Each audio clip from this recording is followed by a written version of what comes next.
Wine Surger Advent Calendar 2024. And it is clinging to the sides of the glass. It's so beautiful.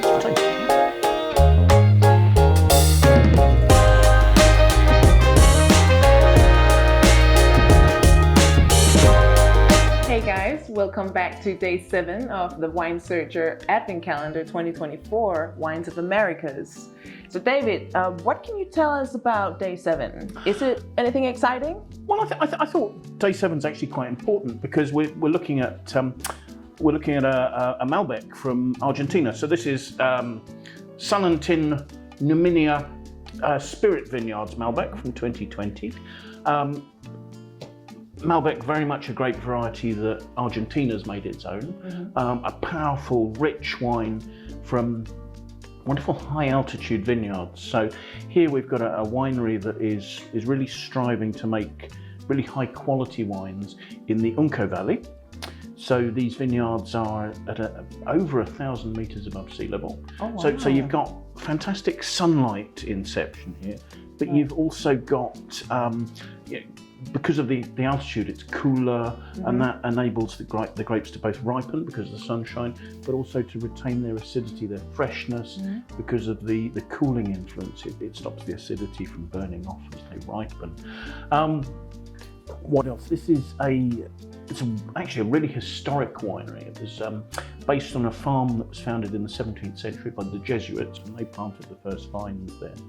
But in 1996, a Dutch entrepreneur, Mijndert, I'm probably saying this wrong, Mijndert Pon, took it over to make a quality winery, and they've got sort of 3 high altitude vineyards, and I mean even the winery is at the same sort of, I think something like about 1,200 meters above sea level.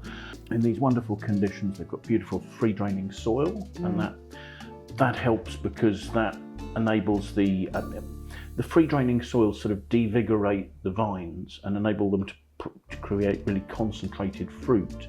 So you've got this wonderful combination of rich fruit, lovely conditions. So yeah, this particular wine, they refer to it as Numina Spirit Vineyards, and I think the point is that it's a blend of 2 vineyards, El Oasis and La Pampas vineyards. They've got 3 vineyards in all. But these are their original vineyards, so they were planted in 1996, and that means these are old vines, these are fully mature vines. What would make them want to combine 3 different vineyards? Well, I think you find the different altitudes the vineyards are at. You'll get the lower altitude wines will tend to be a little bit warmer and produce richer, riper styles, and the slightly higher altitude wines will produce cooler, fresher styles. And the combination of the 2 will give you ripeness and freshness that keep the wine alive.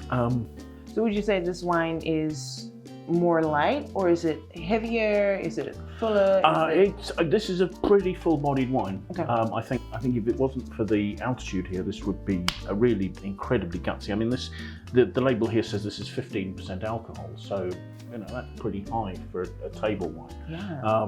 What is the average? Around 14, 13? I would think about 14, 13 and a half, 14, depending on whether you're talking about whites or reds. Certainly, Malbec tends to produce some really gutsy wines. The other thing is that this is a wine that's been made with a certain amount of oak aging. So you've got these concentrated fruit from high altitude vineyards and old vines, and then it's fermented in big 7,000 litre oak fermenters. Wow. They're really. The winery here is state of the art. They've invested a lot of money in it, and then it ages for 14 months in French oak barrels. So you're getting some of the flavour and some of the structure coming from that oak, just helping to sort of calm down the exuberance of the fruit a bit, to give some structure and to enable the wine to age. I mean, this is a wine that can probably age for 4 or 5 years, just because it'll soften, and as the wine ages, the flavours become a little bit more complex. When would you say that it peaks? I think this is a wine. I think it's a wine that's got lovely richness. It's probably good to taste now, but certainly over the next 5 years, you'd see it soften a bit more and gain in complexity, as I say. So I guess it depends on the style of thing you're looking for. Well, David, I am very curious to try this one. Well, let's go then, shall we? Okay. Okay, I mean, I'm using these glasses because they're nice size and you can swirl them there and you're releasing the aromas there, so you can just get your nose right in there. And I think it's so beautiful. It has a really beautiful color. Yeah, I mean, color-wise, there's quite a good depth. It's not quite opaque. You can just about see the stem of the glass if you look down through it. There's a sort of a lovely ruby red with a touch of sort of a purple note, more red purple than a blue purple. Yeah. Definitely. And if you look, can you see how the wine's clinging to the glass and forming tears and coming down there? So that's good and viscous. I mean, that's what we're expecting with a wine that's got 15% alcohol. So the alcohol is what does that? Alcohol will give, I mean, if you do that with a glass of spirits, that'll really, with something that's 40% alcohol or something. But I mean, those are quite pronounced tears there on the side of the glass. That's very interesting. I always thought that it had something to do with the quality of the wine. Not necessarily, okay. But it gives you an indication as to what the body's going to be, or in a white it could be sweetness. Oh, sugar will do that as well. Oh wow! But I leapt onto the aromas earlier, and I think they're gorgeous. They're just jumping from the glass, and they're. I'm looking very forward to taking a sip. Well, first of all, let's have a look at the aromas and see what you make of those. I mean, like I say, they're jumping out of the glass. To me, I'm getting aromas of mulberry. Yes. There are perhaps some deeper, richer aromas in there, perhaps some dark cherry or something like that. I don't know what you think. But also, if you look really carefully, there are sort of notes of vanilla and cedar, and that's coming from the oak. As I say, this spent 14 months in French oak barrels, so that's helped to do that. So, let's have a taste. Let's have a taste.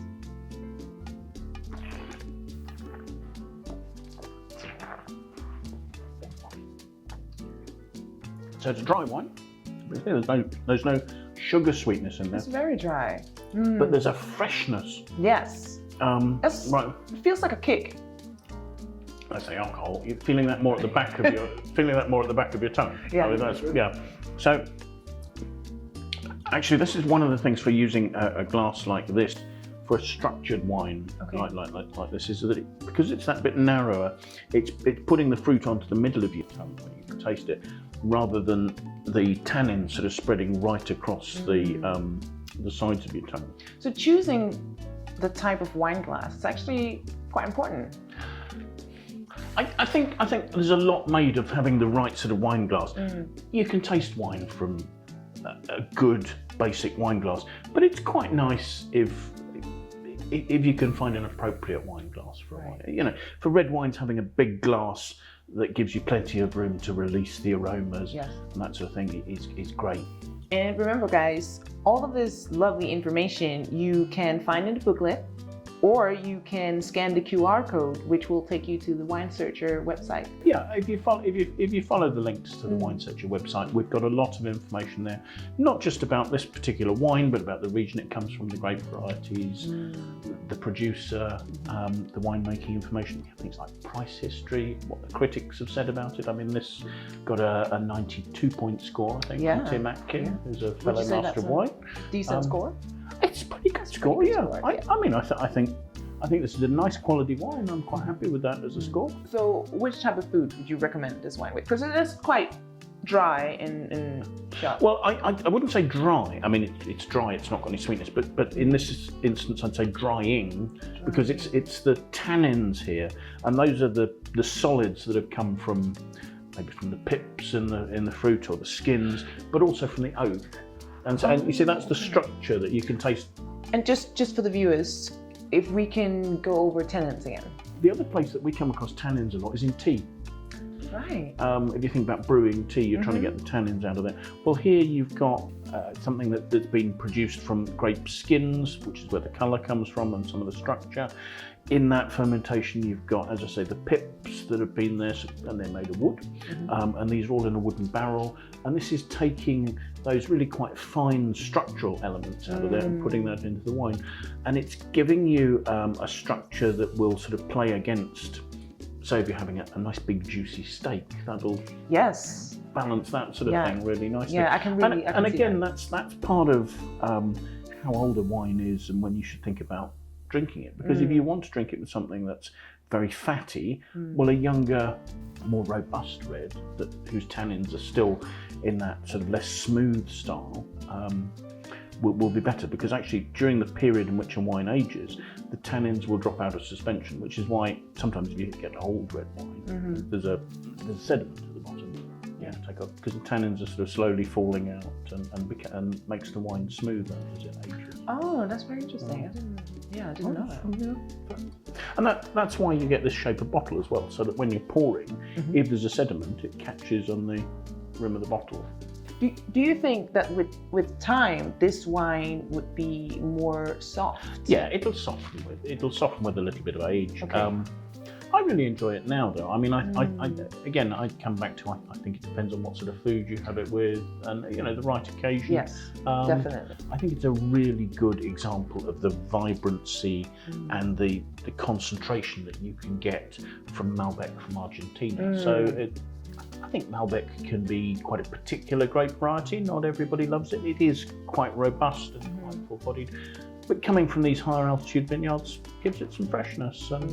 No, it is lovely. I definitely agree, and I can see how it matters and it affects what you eat with it.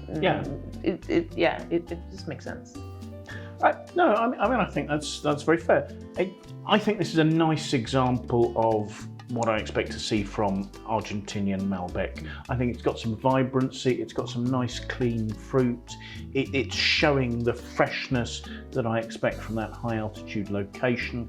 If you're interested in finding out more about Argentinian Malbec, I think this is a good example to try. It's not one of the more expensive wines in the collection, so I think you'll find it actually delivers good value. It delivers plenty of power and richness for the price.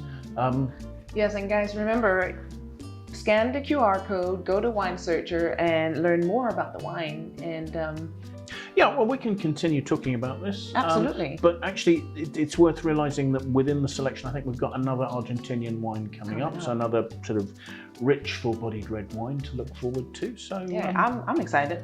Excellent.